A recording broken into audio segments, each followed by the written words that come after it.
त्यांना जाऊ दिलं त्यांना जाऊ दिलं। हाँ बोलो, तुझे फोर्स बोलो, कोणाला भडवायला बोलतो बोलो, किती भडवा येणार ना मी आलाय, बोलो तू हे खाली उतर रे।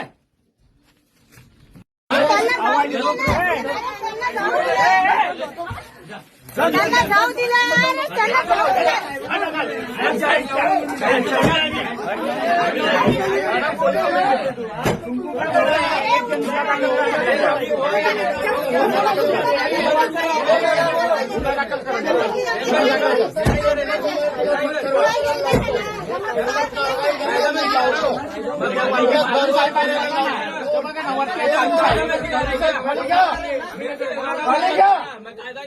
कारवाई करायला मी लावणार,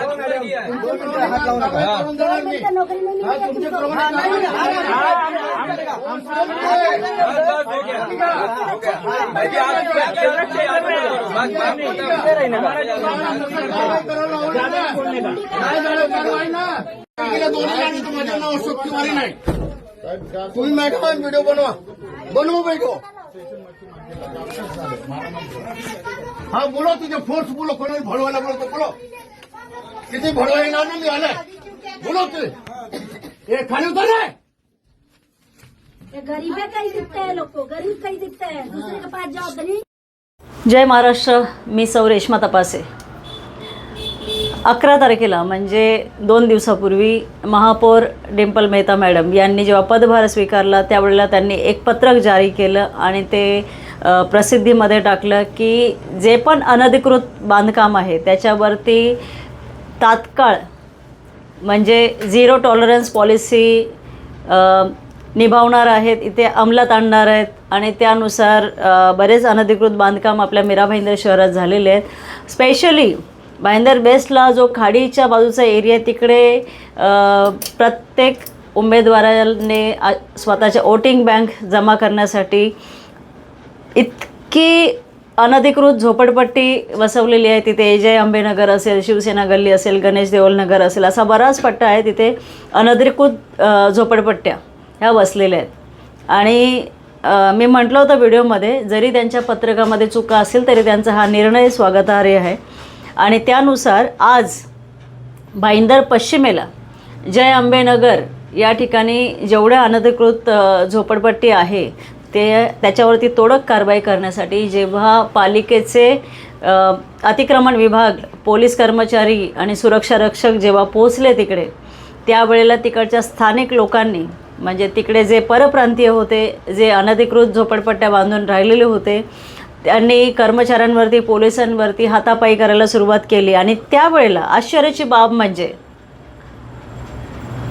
तिथून निवडून आलेले नगरसेवक जे भारतीय जनता पक्षाचे अशोक तिवारी, या नगरसेवकाने पोलीस कर्मचारी आणि सुरक्षा रक्षक, MBMCचे कर्मचारी यांना शिवीगाळ केली, यांच्या अंगावर धावून आले, असा प्रकार घडला आहे।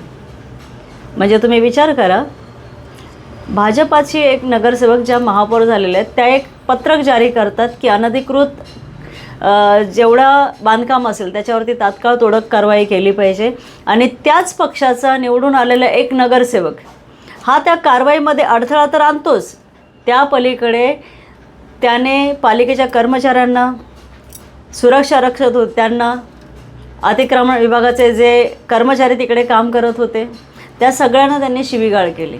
आता मला सांगा, या नगरसेवकावरती जे अशोक तिवारी जे नगरसेवक आहेत त्यांच्यावरती आमच्या महापौर डिंपल मेहता आणि पालिकेचे आयुक्त राधा विनोद शर्मा असतील किंवा त्या प्रभागातून त्या विधानसभेतून जे आमदार निवडून आलेले आहेत नरेंद्र मेहता साहेब, ते आमदार नरेंद्र मेहता हे पण भारतीय जनता पार्टीचे आहेत, महापौर ते पण भारतीय जनता पार्टीचे आहेत, जे नगरसेवकांनी हे कृत्य केलेले आहेत तेही भारतीय जनता पार्टीचे आहेत। तर माझा प्रश्न आहे आता, आमदार नरेंद्र मेहता, महापौर डिंपल मेहता, उपमहापौर ध्रुव किशोर पाटील आणि आमचे पालिकेचे आयुक्त राधा विनोद शर्मा ह्या नगरसेवक अशोक तिवारीवरती काय कारवाई करणार?